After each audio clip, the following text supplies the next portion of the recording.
Hello everyone, welcome back to my YouTube channel LNG learn and grow. आशा करता हूँ आप सभी स्वस्थ होंगे, एक अच्छी हेल्थ के साथ होंगे। फ्रेंड्स, इस पर्टिकुलर प्लेटफॉर्म पे हम डिस्कस कर रहे हैं क्लास 10th के सभी साइंस के सिलेबस को चैप्टर वाइज। यहाँ पर आपको डिस्कशन देखने को मिल रहा है। हर एक चैप्टर के ऊपर, हर एक कंटेंट, हर एक टॉपिक के ऊपर मैंने वीडियो लेक्चर्स बना रखे हैं। अगर आपने नहीं देखा है, जाकर के देख सकते हो। डिस्क्रिप्शन में सभी के लिंक आपको मिल जाएंगे। ओके, दो चैप्टर्स ऑलरेडी कंप्लीट हो चुके हैं। First chapter was chemical reaction and equations. उसके एनसीईआरटी एक्सरसाइजेस सॉल्यूशंस भी मैंने करवा दिए इसी पर्टिकुलर प्लेटफॉर्म पे। आपको उन सभी के वीडियो लेक्चर्स मिल जाएंगे। बात करें फ्रेंड दूसरे चैप्टर की, तो second chapter was acid basis and salt. उसके भी एनसीईआरटी एक्सरसाइजेस सॉल्यूशंस करवा दिए हैं। जाकर के चेक कर लो, काफी अच्छे तरीके से कंटेंट कंपाइलेशन किया गया है। काफी अच्छे तरीके से यहाँ पर डिस्कशन किया गया फ्रेंड। तो आपको काफी मजा आने वाला है, पढ़ करके काफी कुछ सीखने को मिलेगा। एंड मेन चीज ये है कि आपकी जो सीबीएसई बोर्ड की प्रिपरेशन है एंड अपना टारगेट जो है इस साल का, दैट इज 90 to 95% मार्किंग जो है वो साइंस में हम जरूर स्कोर करने वाले हैं। जो भी बच्चा इस पर्टिकुलर प्लेटफॉर्म से पढ़ रहा है, मेरी गाइडेंस ले रहा है, वो जरूर स्कोर करने वाला है।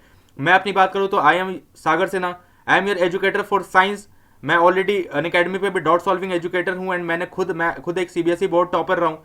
तो I know all the things कि किस तरीके से तैयारी करी जाती है, स्ट्रैटेजीज क्या हो सकते हैं for a proper marking for achieving this kind of percentage की 90 to 95% की मार्किंग किस तरीके से अचीव करी जा सकती है। ओके, जो भी आपको कॉम्प्लिकेशंस हो रहे हैं, आप मुझसे पर्सनल कनेक्ट होकर के फेसबुक, इंस्टाग्राम या ट्विटर पे कनेक्ट होकर के पूछ सकते हो। जो भी आपकी क्वेरीज हैं, जो भी आपको अपने स्टडीज रिलेटेड प्रॉब्लम हो रही है, बुक्स से स्ट्रैटेजीज, किस तरीके से टाइम मैनेजमेंट करना है, इन सभी के बारे में हम आगे भी डिस्कस करने वाले हैं। बट पर्सनल कनेक्ट हो जाना, सो दैट आपको एक प्रॉपर गाइडेंस मिलने वाली है।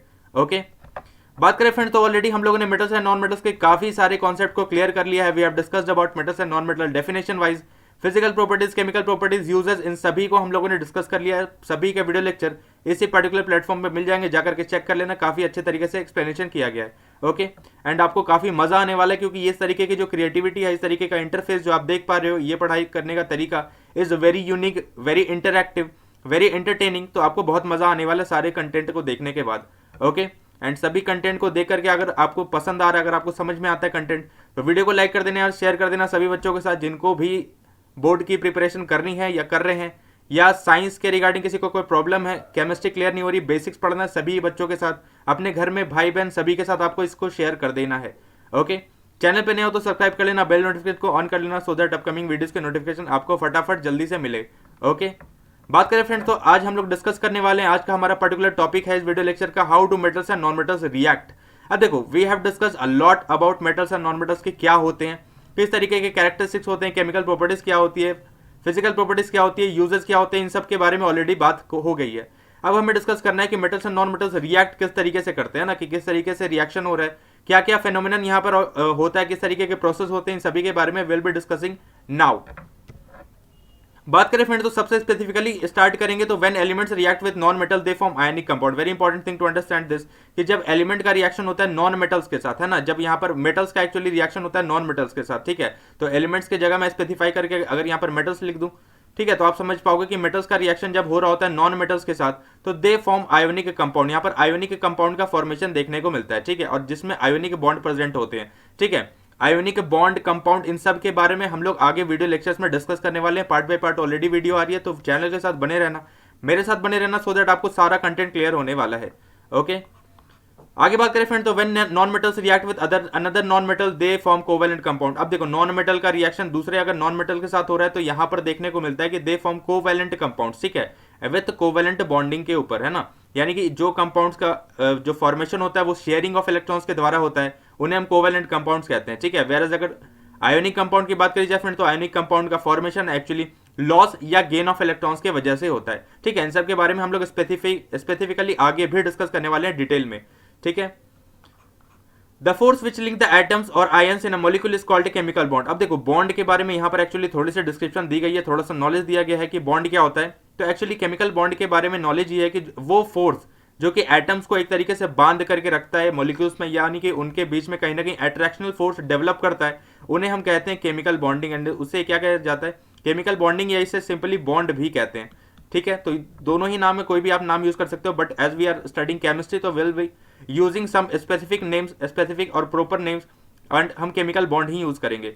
ओके, आगे बात करें फ्रेंड तो अब देखो, केमिकल बॉन्डिंग पढ़ने से जरूरी ये है कि सबसे पहले कि आप ये जानो कि केमिकल बॉन्डिंग की जरूरत क्यों है ना। अब क्यों जरूरी है कि मेटल से नॉन मेटल का रिएक्शन हो, क्यों स्पेसिफिक कंपाउंड का फॉर्मेशन हो, है ना। तो उसके पहले आपको ये जानना चाहिए कि ऐसा हो क्यों रहा है। तो first topic you have to understand this, inertness of noble gases. ठीक है, अब नोबल गैसेज क्या होते हैं? तो नोबल गैसेज वो गैसेज होते हैं जो बहुत ही ज्यादा अनरिएक्टिव गैसेज होते हैं। ठीक है, there are some elements in group 18। ठीक है, कौन से ग्रुप में पाए जाते हैं? तो ये ग्रुप 18 में पाए जाते हैं। अपना जो पीरियोडिक टेबल होता है उसके ग्रुप 18 में कुछ एलिमेंट्स होते हैं जो कि पाए जाते हैं। ऑलमोस्ट 6 एलिमेंट्स हैं जो कि ग्रुप 18 में पाए जाते हैं, और ये सारे ही एलिमेंट्स, ये सारे ही गैसेज फॉर्म में होते हैं, एंड ये कहीं ना कहीं अनरिएक्टिव गैसेज होते हैं। ठीक है, जो कि किसी भी दूसरे एलिमेंट के साथ कोई भी रिएक्शन, कोई भी कॉम्बिनेशन शो नहीं करते हैं। Okay, which do not combine with other elements. These elements are, यहाँ पर कुछ एलिमेंट दिए गए, फॉर एग्जाम्पल जैसे हीलियम है, नियोन है, आर्गन, क्रिप्टॉन, जेनॉन, रेडॉन, इन सभी के एटॉमिक नंबर यहाँ पर दिए गए हैं, दैट इज 2, 10, 18, 36, 54 एंड 86। ठीक है, ये कुछ एटॉमिक नंबर दिए गए हैं। इसी तरीके से electronic configuration, group number, period number, ये सभी मैंने मेंशन किया है। ये सभी जो एलिमेंट्स हैं, ये सभी जो गैसेज यहाँ पर मेंशन किए गए हैं, ये सभी यहाँ पर नोबल गैसेज की कैटेगरी में आते हैं, नोबल गैसेज। ठीक है, नोबल गैसेज क्यों कहते हैं? क्योंकि ये कहीं ना कहीं हाईली अनरिएक्टिव गैसेज होते हैं। ठीक है, तो नोबल का मतलब क्या होता है कहीं ना कहीं यहाँ पर केमिस्ट्री में, कि ये हाईली अनरिएक्टिव है। ठीक है, ये किसी के साथ भी कोई रिएक्शन या कॉम्बिनेशन शो नहीं करते हैं। ओके, अब देखो रिएक्शन शो नहीं करता, तो बहुत सारे एलिमेंट्स ऐसे भी होंगे जो कि कहीं ना कहीं रिएक्शन शो भी कर रहा होगा, एंड इसी रिएक्शन को शो करने के लिए, यानी कि इनर्टनेस को हटाने के लिए, इनर्टनेस को एक्चुअली अचीव करने के लिए, स्टेबिलिटी के लिए, यहाँ पर मेटल्स एंड नॉन मेटल्स का रिएक्शन होता है। ठीक है, देखो अगर मैं बहुत फ्रैंक बात करूँ यार, तो दुनिया में हर एक इंसान जो है वो आज के टाइम पे मेहनत कर रहा है just because to obtain a stable life, है ना। एक अच्छी स्टेब्लिश लाइफ चाहता है, एक स्टेबल लाइफ चाहता है जहां पर उसका एक हंसता खेलता परिवार हो। ठीक है, भाई बहन हो, माता पिता हो, दादा दादी हैं, सब उनके साथ रहे परिवार में, एक खुशहाल परिवार, एक खुशहाल जिंदगी की कामना सभी करते हैं, उसी के लिए सब मेहनत कर रहे होते हैं। ठीक है, तो हमारा जो मेहनत करने का जो मोटिव है वो क्या है? स्टेबिलिटी, स्टेबल होना। एंड यहाँ पर मेटल्स और नॉन मेटल्स भी रिएक्ट करते हैं जस्ट फॉर स्टेबिलिटी, कि उन्हें भी एक स्टेबल कंडीशन मिले, एक स्टेबल एटमॉस्फेयर मिले, जहां पर वो एक तरीके से प्रॉपर अपने ऑक्टेट को कंप्लीट करके वहां पर सर्वाइव कर रहे होंगे।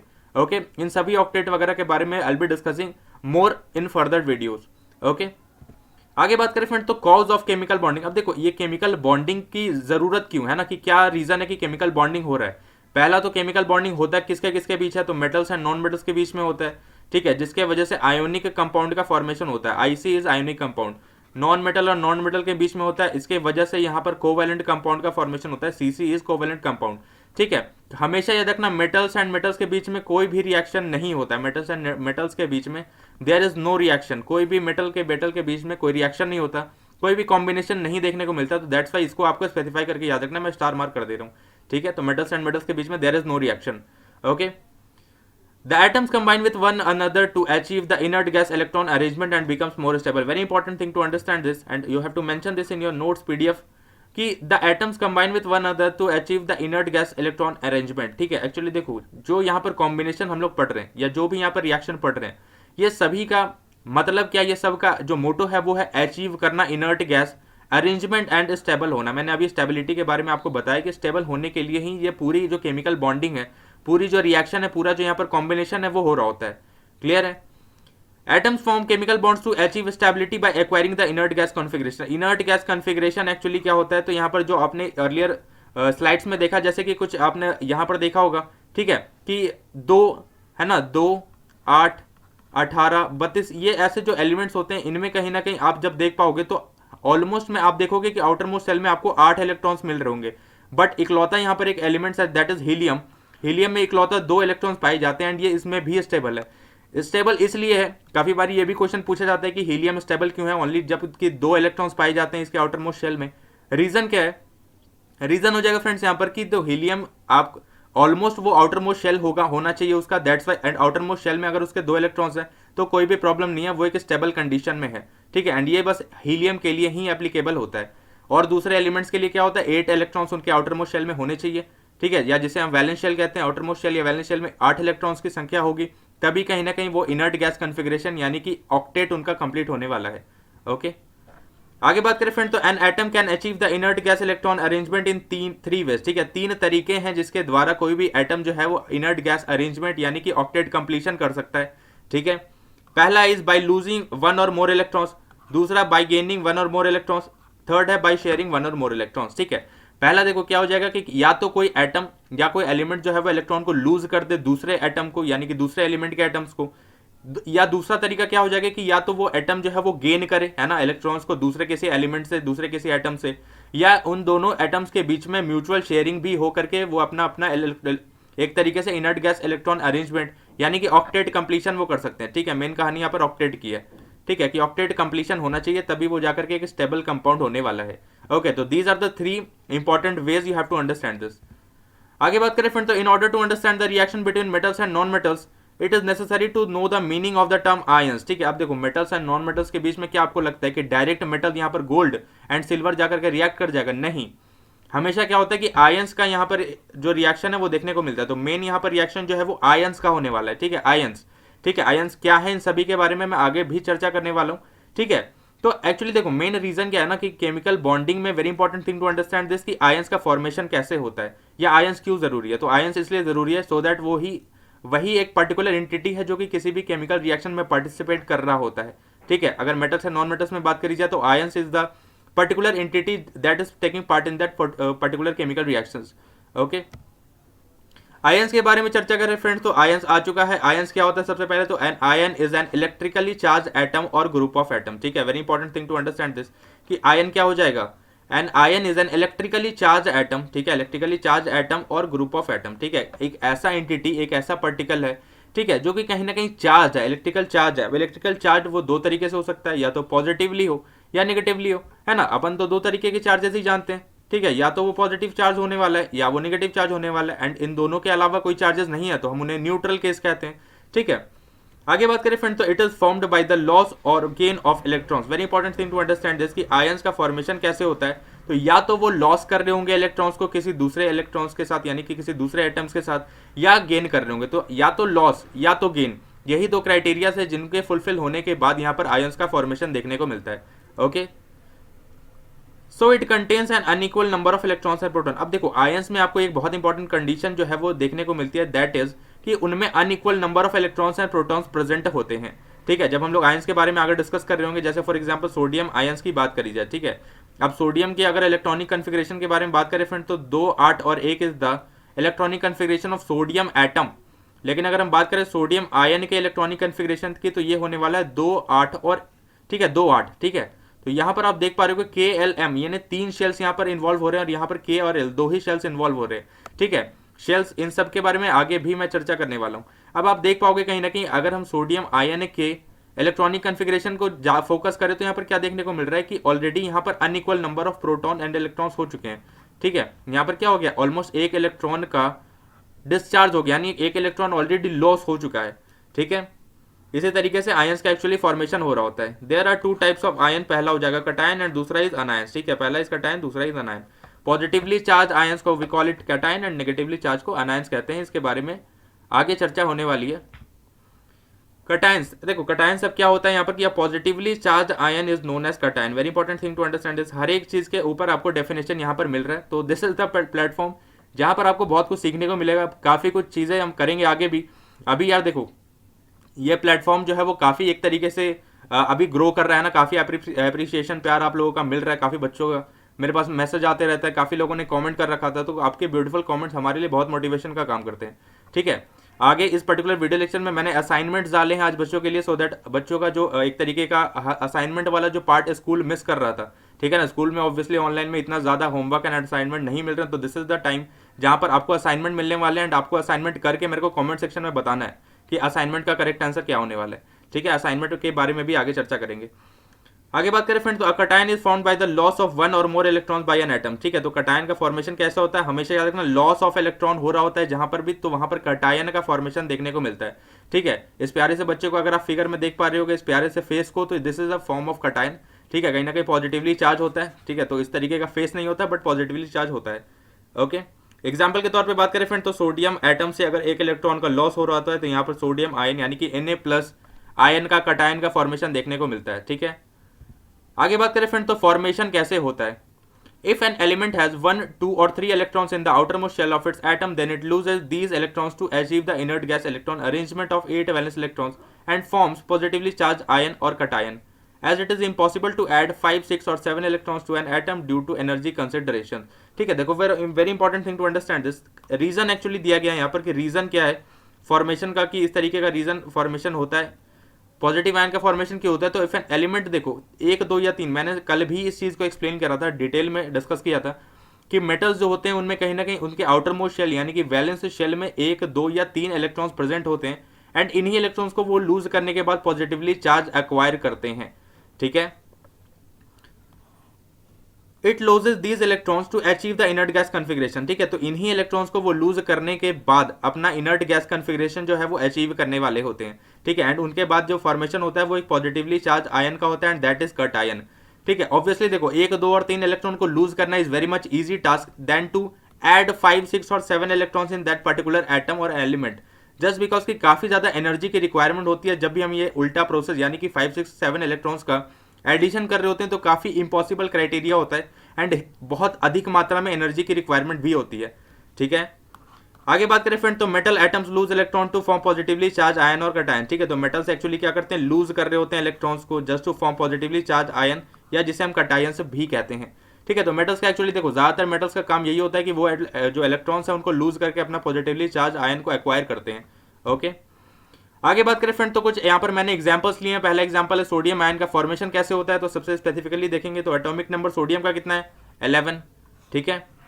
एक एटम में अगर बात करें तो सोडियम 11 इलेक्ट्रॉन्स को कंसिडर करके यानी कि कंटेन करके रखता है, ठीक है। सोडियम के अगर इलेक्ट्रॉनिक कन्फिग्रेशन के बारे में बात करें फ्रेंड तो कुछ इस प्रकार क्या होता है, ठीक है। 2, 8 एक यानी कि 2 K में, L में, M में, इस तरीके से, यानी कि आउटर मोस्ट शेल यहाँ पर M हो गया एंड इसमें एक इलेक्ट्रॉन प्रेजेंट है, तो हम इसे क्या बोलेंगे, एक मेटल की कैटेगरी में रखते हैं, ठीक है। It is metal.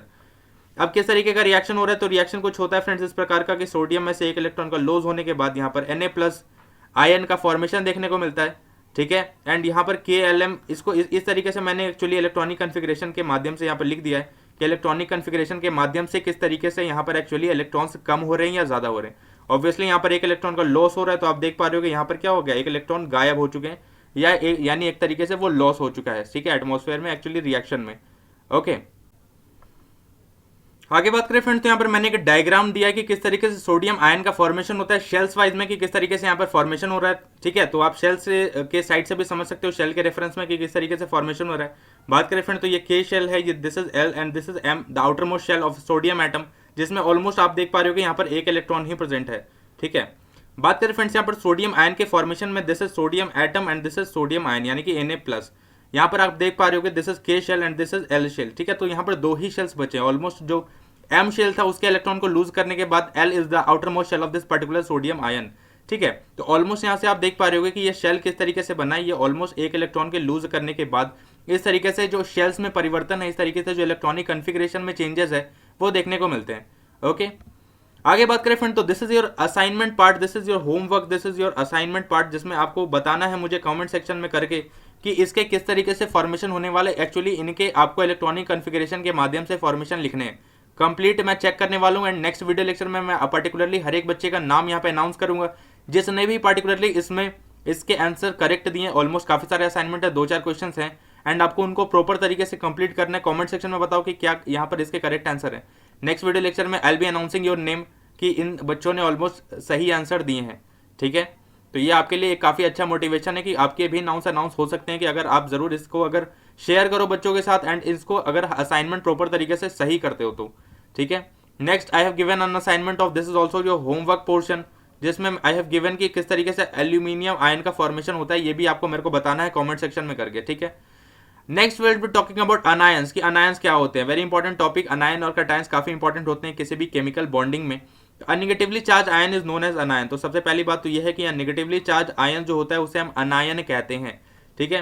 अनायन is found by the gain of 1 electron. अब देखो अनायन का जो फॉर्मेशन होता है दैट इज जस्ट बिकॉज कि वहां पर गेनिंग इलेक्ट्रॉन्स हो रही है ना, इलेक्ट्रॉन्स का गेन हो रहा है, ठीक है, इलेक्ट्रॉन्स की प्राप्ति हो रही है, इलेक्ट्रॉन्स ले जा रहा है, ठीक है, ऑफ 1 और मोर इलेक्ट्रॉन्स इन एन एटम। तो किसी भी एटम में अगर इलेक्ट्रॉन्स की गेन हो रही है तो गेन होने के बाद उस पर्टिकुलर एलिमेंट का जो रिजल्टेंट जो इलेक्ट्रॉन चार्ज है वो एक नेगेटिव होने वाला है एंड वहां पर एक अनायन का फॉर्मेशन होने वाला है, ओके। आगे बात करें फ्रेंड, तो an anion contains more electron than a normal atom, ठीक है। तो देखो एक्चुअली कटायन क्या हो रहा था, कटायन वहां पर आप देख पा रहे हो कि कटायन एक्चुअली कम इलेक्ट्रॉन्स वहां पर कंटेन कर रहा था जब ऑब्वियसली वहां पर चार्ज का जो ट्रांसफरिंग है वो हो चुका था। बट यहाँ पर अनायन जो है वो ज्यादा इलेक्ट्रॉन कंसिडर करके रखते हैं नॉर्मल एटम के साथ, ठीक है। वहां पर हम लोगों ने एग्जांपल देखा था सोडियम का कि सोडियम में एक्चुअली ज्यादा इलेक्ट्रॉन्स प्रेजेंट थे in comparison to sodium ion. Sodium ion में कम इलेक्ट्रॉन्स प्रेजेंट थे, ठीक है। उसी तरीके से यहाँ पर क्लोरीन का एग्जांपल मैं लूंगा। देखो क्लोरीन में भी क्या होता है कि क्लोरीन, ठीक है, इसमें अगर आप इलेक्ट्रॉनिक कन्फिग्रेशन देखोगे तो 2, 8 और 7 इसका इलेक्ट्रॉनिक कन्फिग्रेशन है, के, एल और एम इसमें शेल्स होते हैं, ठीक है। अब अगर क्लोराइड आयन का अगर मैं इलेक्ट्रॉनिक कन्फिग्रेशन लिखूँ तो दैट इज 2, 8 एंड 8, ठीक है। ऑलमोस्ट क्या होते हैं, हर एक शेल जो है वो यहाँ पर ऑब्वियसली आउटर मोस्ट शेल में 8 इलेक्ट्रॉन्स हो जाते हैं एंड इसका ऑक्टेट कंप्लीट हो जाता है इस तरीके से। तो आप देख पा रहे होगे यहाँ पर प्लस इलेक्ट्रॉन हो रहा है, यानी कि एक इलेक्ट्रॉन का जो चार्ज है, एक इलेक्ट्रॉन जो है वो बढ़ चुका है in the ionic form, in the ionic section, ठीक है। एग्जाम्पल के तौर पे मैंने ऑलरेडी यहाँ पर क्लोरीन का क्लोराइड का फॉर्मेशन किस तरीके से होता है उसको मैंने एग्जाम्पल के फॉर्म पे यहाँ पे लिख दिया, ठीक है। फॉर्मेशन की बात करें फ्रेंड तो सिमिलर फॉर्मेशन होता है इफ एन एलिमेंट हैज 5, 6 और 7 इलेक्ट्रॉन्स, ठीक है। तो 5, 6 और 7 इलेक्ट्रॉन्स वाले को हम नॉन मेटल्स भी कहते हैं एंड इनमें कहीं ना कहीं गेनिंग ऑफ इलेक्ट्रॉन्स देखने को मिलता है एंड उसके बाद वो अचीव कर रहे होते हैं अपने इनर्ट गैस इलेक्ट्रॉन अरेंजमेंट को बाई, एक्चुअली देखो इनर्ट गैस अरेंजमेंट जो है वो 8 इलेक्ट्रॉन सिस्टम है, ठीक है, 8 इलेक्ट्रॉन सिस्टम, ठीक है, जिसमें 8 इलेक्ट्रॉन्स आउटर मोस्ट शेल में होने चाहिए एंड अगर हैं तो हम उन्हें एक क्या कह सकते हैं, इनर्ट गैस कॉन्फ़िगरेशन कहते हैं या ऑक्टेट कंप्लीशन कहते हैं, ठीक है। तो ये 8 वैलेंस इलेक्ट्रॉन सिस्टम जो है वो यही ये था जो मैंने अभी एक्सप्लेन किया, ठीक है। अब देखो ये रीजन क्यों है कि ऑब्वियसली 5, 6, 7 में इलेक्ट्रॉन्स की गेनिंग क्यों होती है, ठीक है। अगर हम लोग जैसे कटायंस की बात करें तो वहां पर इलेक्ट्रॉन लूज क्यों नहीं करते, तो इसका रीजन क्या है कि as it is impossible to remove 5, 6 और 7 electrons from an atom due to very high energy required. देखो होता क्या एक्चुअली कि 5, 6 और 7 में ना ये इतने ज्यादा इलेक्ट्रॉन्स हैं एक्चुअली, तो इतने ज्यादा इलेक्ट्रॉन्स को रिमूव करने के लिए आउटर मोस्ट शेल से काफी ज्यादा अमाउंट में एनर्जी की जरूरत होती है, रिक्वायरमेंट होती है एंड ये एक्चुअली हाईली क्या कह सकते हैं इम्प्रैक्टिकल कंडीशन है, इम्पॉसिबल कंडीशन है, ऐसा कभी भी नहीं हो सकता, ठीक है। तो हमेशा यही कहा जाता है कि 5, 6 और 7 इलेक्ट्रॉन्स वाले क्राइटेरिया में उन सब कंडीशंस में हमेशा इलेक्ट्रॉन गेन कर रहे होते हैं, ठीक है। 3, 2 या 1 इलेक्ट्रॉन के गेन करने के बाद यहाँ पर ऑलमोस्ट ऑक्टेट कंप्लीशन देखने को मिलता है, ओके। नेक्स्ट बात करें फ्रेंड्स यहाँ पर तो non metal atoms gain electrons to form negatively charge ions और अनायन। तो नॉन मेटल्स क्या कर रहे होते हैं, गेन कर रहे होते हैं इलेक्ट्रॉन्स को सो दैट वो नेगेटिवली चार्ज आयन या कटायन या एक्चुअली सॉरी अनायन का फॉर्मेशन कर सकें, ओके। क्लोराइड आयन इसी तरीके से आप देखो जिस तरीके से हम लोगों ने सोडियम का देखा था फॉर्मेशन, उसी तरीके से क्लोराइड आयन का देखेंगे। एटॉमिक नंबर 17 है इसका, क्लोरीन का यहाँ पर क्लोरीन हो जाएगा, ठीक है। तो क्लोरीन का जो यहाँ पर एटॉमिक नंबर है that is 17। So chlorine atom has 7 electrons in its outer most shell, ठीक है। जब we will be discussing about the periodic table तो मैं इलेक्ट्रॉनिक कॉन्फ़िगरेशन के बारे में कंप्लीट डिस्कशन बताऊंगा कि किस तरीके से इलेक्ट्रॉनिक कॉन्फ़िगरेशन लिखते हैं, ठीक है। बात करी जाए फ्रेंड्स तो यहाँ पर 3 शेल्स इन्वॉल्व होते हैं जिनमें से के में 2 इलेक्ट्रॉन्स, एल में एंड एम में 7 इलेक्ट्रॉन्स होते हैं। M is the outer most shell या जिसे हम वैलेंस शेल भी कहते हैं, ठीक है। एंड वैलेंस शेल में पाए जाने वाले इलेक्ट्रॉन्स को हम कहते हैं वैलेंस इलेक्ट्रॉन्स, ठीक है, वैलेंस इलेक्ट्रॉन्स। आगे बात करें फ्रेंड तो इस तरीके का रिएक्शन हो रहा होता है, यानी कि क्लोरीन में 1 इलेक्ट्रॉन्स का एडिशन देखने को मिलता है and we will getting as chloride ion, ठीक है। इलेक्ट्रॉनिक कॉन्फ़िगरेशन के फॉर्म में भी मैंने यहाँ पर आपको लिख करके बता दिया सो दैट आपको आइडिया रहेगा कि किस तरीके से फेनोमेनन हो रहा है, ओके। आगे बात करें फ्रेंड तो यहाँ पर कुछ एग्जाम्पल, अब देखो डायग्राम के बारे में मैंने यहाँ पर डाल दिया कि क्लोराइड आयन का भी शेल फॉर्म में किस तरीके से डायग्रामेटिक रिप्रेजेंटेशन हो सकता है। तो आप देख पा रहे होगे कि यहाँ पर K, similarly L and M shells हैं, यहाँ पर ऑलमोस्ट 2, 8 एंड 7 इलेक्ट्रॉन्स यहाँ पर होंगे, बट यहाँ पर आप देखोगे के, एल एंड एम एंड यहाँ पर ऑलमोस्ट 18 इलेक्ट्रॉन्स है, ठीक है। पहले कितने थे, 17 इलेक्ट्रॉन्स, अब यहाँ पर 18 हो चुके हैं, ठीक है। तो ओवरऑल एक जो चार्ज है, निगेटिव चार्ज है एक इलेक्ट्रॉन का, वो बढ़ चुका है एंड इस तरीके से यहाँ पर जो डायग्रामेटिक रिप्रेजेंटेशन है वहाँ पर चेंजेस देखने को मिलते हैं। इलेक्ट्रॉनिक शेल्स में इस प्रकार के चेंजेस देखने को मिलते हैं, ओके। आगे बात करें फ्रेंड तो फिर से आपका असाइनमेंट पार्ट है, होमवर्क पार्ट है, जिसमें से फिर से आपको 2 एक्चुअली अनायन के फॉर्मेशन के बारे में बताना है कि किस तरीके से फॉर्मेशन हो रहा है। जो भी बच्चा करेक्ट आंसर देगा उसको कुछ ना कुछ, मतलब उसका नाउन अनाउंसमेंट है, कोई प्राइज नहीं है, ठीक है। तो नेक्स्ट वीडियो लेक्चर में मैं आपका नाउन अनाउंस करने वाला हूँ एंड आगे आपके लिए बहुत सारे सरप्राइजेस हैं, वेट करो काफ़ी अच्छे तरीके से, चैनल को सपोर्ट करते रहो, काफ़ी सरप्राइजेस आपको मिलने वाले। ठीक है फ्रेंड, तो आज की वीडियो लेक्चर में we have discuss this much कि मैंने कुछ असाइनमेंट दे दिया है, काफी पोर्शन डिस्कस कर लिया है। नेक्स्ट में हम लोग और इससे आगे डिस्कस करेंगे कि केमिकल बॉन्डिंग क्या होती है, आयनिक बॉन्ड क्या होते हैं, ठीक है। बॉन्ड के बारे में will be discussing in the next part, ठीक है। तो चैनल को इसी तरीके से सपोर्ट करते रहो, वीडियो के साथ बने रहो, मेरे साथ बने रहो, सो दैट आपको काफी अच्छे तरीके से कंटेंट कंपाइलेशन के साथ साथ आपकी जो स्ट्रैटेजी डिस्कशन है वो सभी मैं करने वाला हूँ इस पर्टिकुलर प्लेटफॉर्म पे। काफी आपको अच्छा लगने वाला है, काफी मजा आने वाला है पढ़ करके, तो इसको चैनल को सपोर्ट कर देना। चैनल को सब्सक्राइब नहीं किया तो नोटिफिकेशन ऑन कर लेना, सब्सक्राइब कर लेना सबसे पहले। वीडियो पसंद आ रही है तो लाइक कर देना, इसको शेयर कर देना सभी बच्चों के साथ, सभी अपने घर पे परिवार में सभी के साथ, जो भी बोर्ड की प्रिपरेशन कर रहा हो या जो भी जिसको साइंस पढ़ना है, केमिस्ट्री बेसिक से पढ़ना है, आने वाले टाइम में मैं आपके फिजिक्स एंड बायो के भी कोर्सेज लॉन्च करने वाला हूँ। फिजिक्स इज ऑब्वियसली मैं देखूंगा फिजिक्स का पोर्शन भी, और बायो के लिए भी I be looking for a suitable teacher. ठीक है, तो आपको टेंशन लेने की जरूरत नहीं, आपका पूरा साइंस का कंपाइलेशन, पूरा साइंस का कंटेंट मैं यहाँ पे डालने वाला हूँ। एंड आपके मैथ्स के रिगार्डिंग भी मैं आगे देखने वाला हूँ, सब आपके लिए सरप्राइजेज है वो आगे, तो वो आगे की बात है, वो अभी विल बी नॉट डिस्क्लोजिंग। ठीक है, मिलते हैं फ्रेंड्स नेक्स्ट वीडियो में, तब तक के लिए स्टे सेफ, स्टे यूनाइटेड, खुश रहो, अपने आसपास सफाई बनाए रखो। ठीक है, एंड वैक्सीनेशन स्टार्ट हो रही है, वैक्सीनेशन जरूर लगवा लेना, सो दैट ये हम सबकी एक जिम्मेदारी बनती है, एक रिस्पेक्ट, एक तरीके से हम रिस्पॉन्सिबल सिटीजन की जिम्मेदारी बनती है ऐसा करवाना। ठीक है, तो बने रहो मेरे साथ, मिलते हैं नेक्स्ट वीडियो में, तब तक के लिए stay safe, stay happy, thank you so much.